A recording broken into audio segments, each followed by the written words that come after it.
ಹೌದೌದು. ಕೊಡದೆ ಇದ್ರ ಸತ್ತಂತ ನನ್ನ ಮಗನಿಗೆ ತಂದು ಕೊಡ್ರಿ, ಇದೇ ನಿಮ್ಮ ಗುರು ಕಾಣಿಕೆ ತಿಳಿದ್ರು. ಹೌದು ಹೌದು ಹೌದು. ಏನ್ ಮಾಡ್ತಾನೆ ಕೃಷ್ಣ ಪರಮಾತ್ಮ? ಯಾಕಾಗಲ್ಲ ಅಂದ ಕೃಷ್ಣ. ಹೌದು. ತಾಯಿದ ಆಜ್ಞೆ ಆಗ್ಯದ. ಹೌದು. ಸಾಂದೀಪ ಮುನಿ ಹಟ್ಟಿಲಿ ಹುಟ್ಟಿದಂತ ಮಗನ ಹೆಸರು ಪುನರ್ದತ್ತ. ಯಾಕ ತಾಕತ್ತಿದ್ದಿತ್ತಲ್ಲ ಅಧ್ಯಾಪನ ಮಾಡದವನ ಬಲ್ಲಿ. ಹೌದು ಹೌದು ಹೌದು ಹೌದು ಹೌದು. ಅಧ್ಯಯನ ಬರೇ ಕೇಳದವ್ರು ಅದಾರ. ಹೌದಾ? ನೀ ಎಲ್ಲ ವಿದ್ಯೆ ಕೊಟ್ಟವಂತೂ ಅಲ್ಲ. ಹೌದಾ?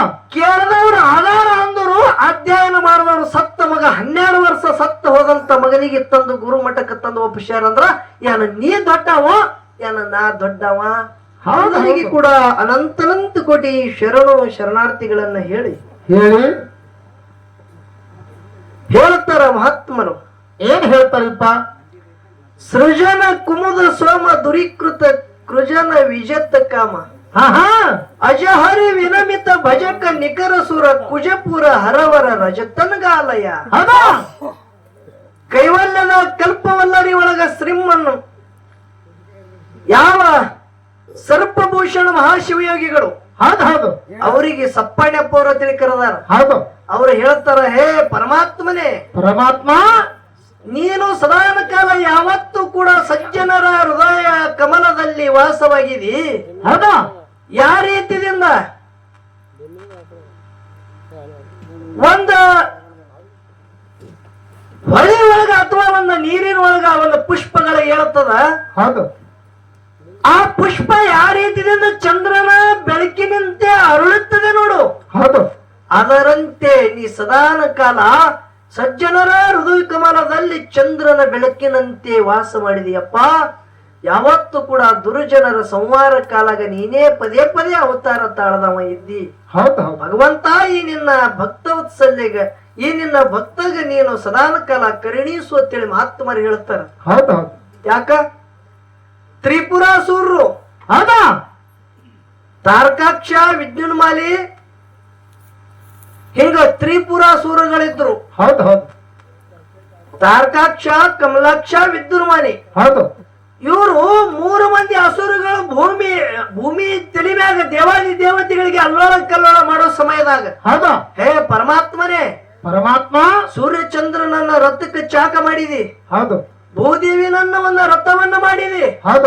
ಅಷ್ಟೇ ಅಲ್ಲ, ಒಂದು ವಾಸುಕಿ ಸರ್ಪವನ್ನ ಹಗ್ಗ ಮಾಡಿದಿ. 4 ವೇದಗಳನ್ನ ಕುದುರೆಗಳನ್ನ ಮಾಡಿ ಆ ವಿಷ್ಣು ಪರಮಾತ್ಮನನ್ನ ಧನುಷ್ಯಗಳನ್ನ ಮಾಡಿ ಆ ಕೈಯಾಗ ಆಯುಧ ಮಾಡಿಕೊಂಡು ನೀನು ಆ ತ್ರಿಪುರಾಸೂರರನ್ನ ಒಂದ ಜೈಶಾಲಿ ನಾಗಕ್ಕೆ ಅವನ ಜೊತೆ ಯುದ್ಧ, ಆ 3 ಮಂದಿ ಅಸುರಗಳನ್ನ ಯುದ್ಧ ಮಾಡಿ ಜೈಶಾಲಿನಾಗಿದ್ದಿ. ಅವರನ್ನ ಮೆಟ್ಟಿ ತೊಳೆದಂತವ ನೀ ಇದ್ದೆ ಭಗವಂತ.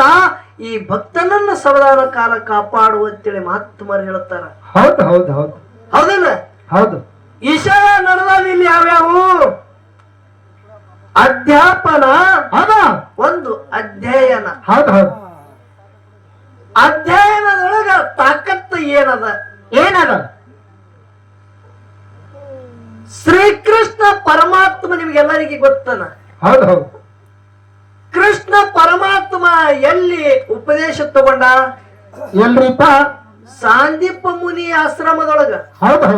ಎಷ್ಟೋ ದಿನ ಕಾಲಗಳನ್ನ ವಿದ್ಯಾ ಪಡ್ಕೋಬೇಕಂತೇಳಿ ಸಾಂದೀಪ ಗುರುಗಳು ಅಧ್ಯಾಪನ. ಇವ ಪಡ್ಕೋವ ಯಾನ ತಗೋವದ ನೋಡಿ, ಇವ ಅಧ್ಯಯನ.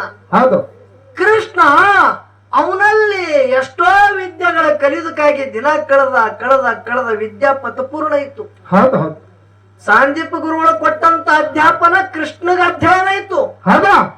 ಕೊನೆ ಗುರು ಕಾಣಿಕೆ ಕುಡಿದಿತ್ತು. ಎಷ್ಟೋ ಮಂದಿ ಶಿಶು ಮಕ್ಕಳು ಇದ್ರು. ಅದ್ರೊಳಗೆ ಯಾರು ಬಡವ ಇದ್ದಂತ ಸುಧಾಮ ಇದ್ದ, ಅಣ್ಣ ಇದ್ದಂತ ಬಲರಾಮ ಇದ್ದ. ಹಿಂಗೆಲ್ಲರೂ ಕೆಲವು ಶಿಷ್ಯರ ಬಳಗದವ್ರು ಇದ್ರು. ಎಲ್ಲರೂ ಏನೇನು ಗುರು ಕಾಣಿಕೆ ಕೊಟ್ಟು ಕಾಲು ಬಿದ್ದು ಹೋಗುತ್ತಿದ್ರು. ಕೃಷ್ಣ ಬಲರಾಮ ಹೋಗಿ ಕಾಲ ಬೀಳುತ್ತಿದ್ರು. ಸಾಂದೀಪ ಮುನಿ ಹೇಳತ್ತಾನ, ಏನತ್ತ? ಗುರು ಕಾಣಿಕೆ ನನಗೇನು ಕೊಡ್ಬೇಡಪ್ಪ. ಗುರು ಮಠದೊಳಗ ಗುರು ಆಶ್ರಮದಾಗ ಮನಿ ಒಳಗ ಗುರು ಮಾತಾಡಲ್ಲ. ಹೋಗಪ್ಪ, ಹೋಗಿ ಅವಳು ಏನ ಬೇಡುತ್ತಾಳೆ, ಬೇಡದು ಕೊಡ್ರಿ. ಅವಾಗ ಕೃಷ್ಣ ಬಲರಾಮ ಹೋದರು. ಯಾರಲ್ಲಿ? ಗುರು ಮಾತಾನಲ್ಲಿ. ಸಾಂದೀಪ ಮುನಿ ಹೆಂಡತಿ ಮನೆ ಹೋಗಿ ಕಾಲು ಬೀಳ್ತಾರ. ಕಾಲು ಬಿದ್ದು, ತಾಯಿ ಗುರುವಿನ ಆಶ್ರಮದಾಗ ವಿದ್ಯಾ ಕಲ್ತಿದ್ದೀವಿ, ವಿದ್ಯಾ ಅಂತೂ ಪದಪೂರ್ಣ ಆಗ್ಯದ. ಹೌದು ಗುರುಕಾಣಿಕೆ ಏನು ಬೇಕಂತ ಕೇಳಿದಾಗ ನಿನ್ನ ಕಡೆ ಕೈ ಮಾಡಿ ತೋರಿಸ್ಯಾರ, ನಿಮಗ ಗುರುಕಾಣಿಕೆ ಕುಳ್ಳಕ್ಕೆ ಬಂದಿದೆ, ಏನು ಬೇಕು ಹೇಳು. ಹೌದು ಹೌದು ಏನತ್ತಾಳ ಗುರು ಮಾತಾ? ಅವಾಗ ಗುರು ಮಾತ ಗುರು ತಾಯಿ ಹೇಳ್ತಾಳ, ಹೌದು ಕಣ್ಣಾನ ನೀರು ತೆಗೆದು ಗಳಗಳ ಅಳ್ಳಗತ್ತಳು. ಹೌದಾ ಧಾರಾಳವಾಗಿ ಸುರ್ಲಿಕತ್ತು. ಕೃಷ್ಣ ಕೃಷ್ಣ ಗುರುಕಾಣಿಕೆ ನಿಮ್ಮ ಕೈಲಿ ಕುಡುದಾಗಲ್ಲಪ್ಪ, ಹೋಗಿ ಬಿಡ್ರಿ ಮನೆಗೆ ಅಂದಳು. ಹೌದು ಸುಮ್ಮ ಹೇಳಿ. ಇಲ್ಲ ತಾಯಿ, ನಾವು ಕೊಟ್ಟೆ ಹೋಗ್ತೇವ್, ಏನ್ ಬೇಡ್ತಿದ್ದಿ ಹೇಳು. ಅವಾಗ ತಾಳ ಕಣ್ಣಾನ ನೀರು ತೆಗೆದು, ಕೃಷ್ಣ ನಿನಗ ನೋಡ್ದಂಗೆ ನನಗೊಂದು ಗಂಡು ಮಗ ಹುಟ್ಟಿತ್ತು. ಹೌದು ಹೌದು ಏನೋ ನಮ್ಮ ಹೊಟ್ಟಿಲಿ ಒಂದು ಗಂಡ ಮಗ ಇತ್ತು, ನಿನಗ ನೋಡ್ದಂಗೆ ನನಗೂ ಒಂದು ಗಂಡು ಮಗ ಇತ್ತು. ಹೌದು ಆದರೂ ಹೊಳಿ ಒಳಗೆ ಜಳಕಕ್ಕ ಹೋಗಿ ನನ್ನ ಮಗ ಸಮುದ್ರ ಪಾಲಾಗಿ 12 ವರ್ಷ ಇತ್ತು, ನನ್ನ ಮಗ ಸತ್ತನಪ್ಪ. ಹೊಳ್ಳಿ ಮರಳಿ ಗುರು ಮಠಕ್ಕೆ ಬಂದಿಲ್ಲ. ಹೌದು ಹೌದು ಕೊಡದೆ ಇದ್ರ ಕೊಡದೆ ಇದ್ರೆ ಸತ್ತಂತ ನನ್ನ ಮಗನಿಗೆ ತಂದು ಕೊಡ್ರಿ, ಇದೇ ನಿಮ್ಮ ಗುರುಕಾಣಿಕೆ ತಿಳಿದ್ರು. ಹೌದು ಹೌದು ಹೌದು ಏನ್ ಮಾಡ್ತಾನೆ ಕೃಷ್ಣ ಪರಮಾತ್ಮ? ಯಾಕಾಗಲ್ಲ ಅಂದವ ಕೃಷ್ಣ. ಹೌದು ತಾಯಿದ ಆಜ್ಞೆ ಆಗ್ಯದ. ಹೌದು ಸಾಂದೀಪ ಮುನಿ ಹೊಟ್ಟಿಲಿ ಹುಟ್ಟಿದಂತ ಮಗನ ಹೆಸರು ಪುನರ್ದತ್ತ. ಹೌದಾ ಪುನರ್ದತ್ತ ಸತ್ತು 12 ವರ್ಷ ಆಗಿತ್ತು. ಹೌದು ಹೌದು ಸಮುದ್ರದ ಪಾಲಾಗೇನಂತೇಳಿ ಸಾಂದೀಪ ಯಾರೋ ಕೃಷ್ಣ ಬಲರಾಮ ಇಬ್ರು ಕೂಡಿ ಸಮುದ್ರನಾಥಗೆ ಕೇಳ್ತಾರ. ಹೌದು ಹೌದು ಏನ್ ಕೇಳಿದ್ರು? ಸಮುದ್ರ ದೇವ, ಹೌದು ಹೌದು ಸಾಂದೀಪ ಮುನಿ ಮಗ ಪುನರ್ದತ್ತನ ಧ್ಯೇಯ ಎಲ್ಲದ ತಾಯಿ ಕಡೆ ಅಂದ್ರ ಅವ್ರು. ಹೌದು ಹೌದು ಏನಂತಾರೆ ಸಮುದ್ರನಾಥ? ಶಂಕಾಸುರ ದೈತ ತನ್ನ ಶಂಕದೊಳಗ ಮುಚ್ಚಿಟ್ಟಾನ, ಅವನು ಬಲಿ ಕೇಳಂದವ. ಹೌದು ಹೌದು ಶಂಕಿನೊಳಗೆ ಅದಾನ ಬಚ್ಚಿಟ್ಕೊಂಡನಂದಾಗ ಶಂಕಾಸುರ ದೈತನ ಜೊತೆ ಕಾದಾಡಿ ಆ ಸಾಂದೀಪ ಮುನಿ ಮಗ ಪುನರ್ದತ್ತಂದ 12 ವರ್ಷ ಆಗಿತ್ತು ನೋಡ್ರಿ ಸತ್ತಂತ. ಬರೇ ಏನ ಧ್ಯೇಯ ಇತ್ತು ನೋಡು, ಹೌದು ಆತ್ಮ ಹೋಗಿತ್ತು ಎಲ್ಲಿ? ಯಮಲೋಕಕ್ಕ. ಹೌದು ಬರೇ ಧ್ಯೇಯ ಇತ್ತು, ಸಮುದ್ರದ ಅಂದಿಗೆ ತೆಗೆದು ತಂದು ಉಸ್ಕಿನ ಮ್ಯಾಗ ಒಗದ್ರು. ಹೌದು ಯಮಲೋಕಕ್ಕೆ ಹೋದ್ರು, ಗಂಟಿ ತಾನೇ ಬಳ್ಳಿಗತ್ತು. ಯಮಲೋಕದಾಗ ನಡಗಲಕತ್ತು ಯಮಲೋಕ, ದ್ವಾರವಾಗಲ ಅಳಿಗ್ಯಾಂಡಗತ್ತು. ಅವಾಗ ಯಮ ಕೂತಂತ ಸಿಂಹಾಸನ ನಡುಗುದು ನೋಡಿ ಯಮ ಗಾಬರಿಗೆ ಬಿದ್ದ. ಹೌದು ಹೌದು ಯಾರು ಬರ್ತಿರ್ಬೇಕಿಲ್ಲ ಅಂತೇಳಿ ಗಾಬರಿಗೆ ಬಿದ್ದ. ಯಮಲೋಕದಾಗ ಕೃಷ್ಣ ಕಾಲ ಇಟ್ಟ, ಯಮದೇವ ಓಡಿ ಬಂದು ಕೃಷ್ಣಗ ಕಾಲ ಹಿಡಿತಾನೆ. ಯಪ್ಪ ಪರಮಾತ್ಮ, ಪರಮಾತ್ಮ ಬರೇ ಆಜ್ಞೆ ಮಾಡಿದ್ರೆ ನಾನೇ ನಿನ್ನ ತನ ಬರ್ತೀನ, ನೀನ್ ನನ್ನ ತನ ಬರುವಂತ ಕಾರಣ ಏನದ ಹೇಳಪ್ಪ. ಹೌದು ಹೌದು ಏನಂತಾನೆ ಕೃಷ್ಣ ಪರಮಾತ್ಮ? ಸಾಂದೀಪ ಮುನಿಯ ಮಗ ಇದ್ದಂತ ಪುನರ್ದತ್ತನ ಆತ್ಮ ತಗೊಂಡ ಬಂದಿದೆ, ಆತ್ಮ ಅಟ್ಟೆತ್ತ ನನಗ ಕೂಡ ಅಂದ. ಹೌದು ಹೌದು ಅವಾಗ ಆ ಆತ್ಮ ಯಮದೇವ ಕೊಟ್ಟ, ಆತ್ಮ ತಗೊಂಡು ಬಂದು ಯಾನಿದು ಧ್ಯೇಯ ಇತ್ತು, ಧ್ಯೇಯದೊಳಗೆ ಹಾಕದ ಬಳಕ ಪುನರ್ದತ್ತ ಎದ್ದ. ಹೌದು ಎದ್ದ ಬಳಕ ಆ ಮಗನಿಗೆ ಒಯ್ದು ಗುರು ಮಾತಾನ ಬಲ್ಲಿ ಒಪ್ಪಿಸಿ ಗುರುಕಾಣಿಕೆ ತಿಳಿ ಮುಟ್ಟಿಸಿ ಬಂದವ್ರು ಯಾರು? ಶ್ರೀಕೃಷ್ಣ ಬಲರಾಮ. ಹೌದಾ ಹೌದಲ್ಲ? ಹೌದು ಅಧ್ಯಾಪನ ಮಾಡಿದವ ಸಾಂದೀಪ ಮುನಿ, ಹೌದು ಅಧ್ಯಯನ ಕೇಳದವ್ರು ಯಾರು? ಕೃಷ್ಣ ಬಲರಾಮ. ಹೌದಾ ನಿನಗ ನಾವೊಂದು ಮಾತ ಕೇಳತ್ತ, ಏನ್ ಕೇಳಿದ್ರಿಪ್ಪ? ಸಾಂದೀಪ ಮುನಿ ಅಧ್ಯಾಪನ ಮಾಡದವ ಇದ್ದು ಇಲ್ಲೋ? ಹೌದು ಹೌದು ಮತ್ತ ತನ್ನ ಮಗ ಸತ್ತ 12 ವರ್ಷ ಆಗಿತ್ತು, ಮಗನಿಗೆ ತರಬೇಕಾಗಿತ್ತು, ಯಾಕೆ ತಾಕತ್ತಿದ್ದಿತ್ತಲ್ಲ ಅಧ್ಯಾಪನ ಮಾಡದವನ ಬಲ್ಲಿ? ಹೌದು ಹೌದು ಹೌದು ಹೌದು ಹೌದು ಅಧ್ಯಯನ ಬರೇ ಕೇಳದವ್ರು ಅದಾರ.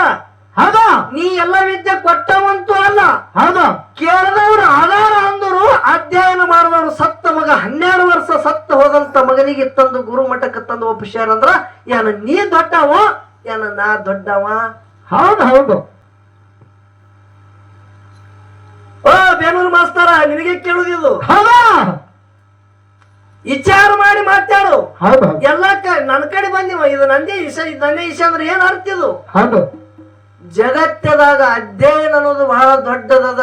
ಹೌದು ಹೌದು ಜಗತ್ತದಾಗ ಅಧ್ಯಯನ ಅನ್ನೋದು ಬಹಳ ದೊಡ್ಡದದ. ಹೌದಾ ಅಧ್ಯಾಪನದೊಳಗ ತಪ್ಪುತ್ತದ, ಖರೆ ಅಧ್ಯಯನದೊಳಗ ತಪ್ಪಂಗಿಲ್ಲ. ಹೌದು ಹೌದು ಅದಕ್ಕೆ ಜಗತ್ತದಾಗ ಅಧ್ಯಯನ ಅನ್ನೋದು ಬಹಳ ದೊಡ್ಡದ ಅಂತೇಳಿ ಹೇಳಿ ಹೌದು ಒಂದು 4 ನುಡಿ ಸತ್ಯ ಸುಂದರ ಚಾಲ ಹಾಡಿ ಹಾಡೆ ನಮ್ಮ ಗಳೂರಿಗೆ ಅವರಿಗೆ ಪಾಳೆ ಹೋಗ್ತದ. ಅವರು ಒಂದು ಮಾರ್ಗ ಖ್ಯಾಲಿಯ